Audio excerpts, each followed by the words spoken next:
ফ্ৰেণ্ডসকল, তোমালোকে যিটো অসম মুখ্যমন্ত্ৰী আত্মনিৰ্ভৰশীল আঁচনি আছে, সেইটো তোমালোকে সকলোৱে কিন্তু তোমালোকে 75,000 টকা নাইবা তোমালোকে 1 লাখ টকা কৰি তোমালোকে চেকখন পাইছা। ফ্ৰেণ্ডসকল, তোমালোকৰ যিটো অসম মুখ্যমন্ত্ৰী আত্মনিৰ্ভৰশীল আঁচনি আছে, এইটোৰ বিষয়ে তোমালোকক মই কেইটামান গুৰুত্বপূৰ্ণ আপডেট লৈ আহিছো, য'ত তোমালোকে জানিব পাৰিবা যে দ্বিতীয় কিস্তিটো তোমালোকক কেতিয়া দিয়া হ'ব আৰু দ্বিতীয় কিস্তিটো তোমালোকক কিমান টকা দিয়া হ'ব। তো ফ্ৰেণ্ডসকল, তোমালোকে ধৈৰ্য ধৰি ভিডিঅ'টো তোমালোকে সম্পূৰ্ণকৈ চাই থাকা।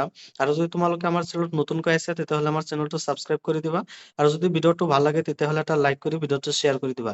ফ্ৰেণ্ডসকল, প্ৰথমতে তোমালোকৰ যিটো অসম মুখ্যমন্ত্ৰী আত্মনিৰ্ভৰশীল আঁচনি আছে, এইটোতো তোমালোকৰ যিবিলাক প্ৰথম কিস্তি আছিল, তোমালোকৰ যিটো ফাৰ্ষ্ট ইনষ্টলমেণ্ট আছিল 75,000 টকা, সেইটোতো তোমালোকৰ দি দিলে।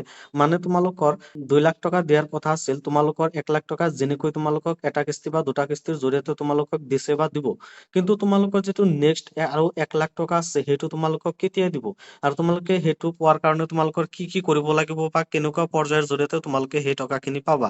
ফ্ৰেণ্ডসকল, তোমালোকে যদি প্ৰথমতে তোমালোকে যিটো ফাৰ্ষ্ট ইনষ্টলমেণ্ট আছে সেইটো যদি তোমালোকে পাইছা, তেতিয়াহ'লে তোমালোকে চিলেকশ্যন হ'ব পাৰা দ্বিতীয় কিস্তিৰ বাবে নাইবা দ্বিতীয় ৰাউণ্ডৰ বাবে তোমালোকে চিলেকশ্যন হ'ব পাৰা। ফ্ৰেণ্ডসকল, বহুতৰি তোমালোকৰ দ্বিতীয় ইনষ্টলমেণ্টৰ বাবে তোমালোকৰ মেছেজ আহিছে বা গ্ৰুপত এড কৰিছে। ফ্ৰেণ্ডসকল, বহুতেৰে এড কৰিছে আৰু তোমালোকৰ সেইটো তোমালোকক কালি পইচা দিব।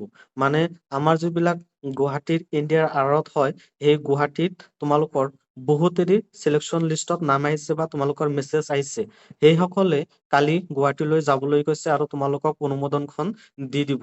মানে কালি তোমালোকক নেক্সট যিটো 1 লাখ টকা আৰু আছে নাইবা তোমালোকৰ 1,25,000 যিটো তোমালোকৰ চেক আছে, সেইটো তোমালোকক আকৌ অহাকালি দিব বুলি ঘোষণা কৰিছে। তো ফ্ৰেণ্ডসকল, তোমালোকে ৰাতিপুৱা সোনকালে গুৱাহাটীত যাবা। আৰু ফ্ৰেণ্ডসকল, তোমালোকে যদি যোৱা, তোমালোকৰ কেইটামান গুৰুত্বপূৰ্ণ ডকুমেণ্টছ লৈ যাব লাগিব। সেই কথা মই কৈ দি আছো। তোমালোকৰ সেই গুৰুত্বপূৰ্ণ ডকুমেণ্টছ কেইটা হৈছে, তোমালোকক যিটো অসম মুখ্যমন্ত্ৰী আত্মনিৰ্ভৰশীল আঁচনি আছে, এই আঁচনিৰ এটা তোমালোকৰ এফিডেভিট বনাই লৈ যাবলৈ কৈছে। যিটো তোমালোকক ফৰ্মেটটো মই তোমালোকৰ কমেণ্ট বক্সত নাইবা তোমালোকৰ ডেছক্ৰিপশ্যনত দি দিম। ফ্ৰেণ্ডসকল, তোমালোকে সেইটো লৈ যাব লাগিব। সেইটো তোমালোকৰ বহুতেই গুৰুত্বপূৰ্ণ আৰু সেইটো তোমালোকৰ জমা দিব লাগিব, নহ'লে তোমালোকে পইচাখিনি কিন্তু নোপোৱা।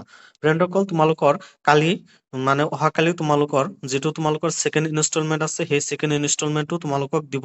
কিন্তু লগতে তোমালোকৰ এটা এফিডেভিট দিছে, তোমালোকৰ যিবিলাক গ্ৰুপত এড কৰিছে, সেই গ্ৰুপত তোমালোকক এটা এফিডেভিট আকাৰে তোমালোকক এটা তোমালোকৰ এটা ফৰ্মেট দিছে। সেই ফৰ্মেটটো তোমালোকে ফিল আপ কৰি আৰু এটা 100 টকাৰ দলিল ষ্টাম্প আছে, সেইটো ওলাই লৈ তাৰপিছত তোমালোকক যাব লাগিব। তেতিয়াহে তোমালোকে পইচাখিনি পাবা, নহ'লে কিন্তু তোমালোকে পইচাখিনি নাপোৱা।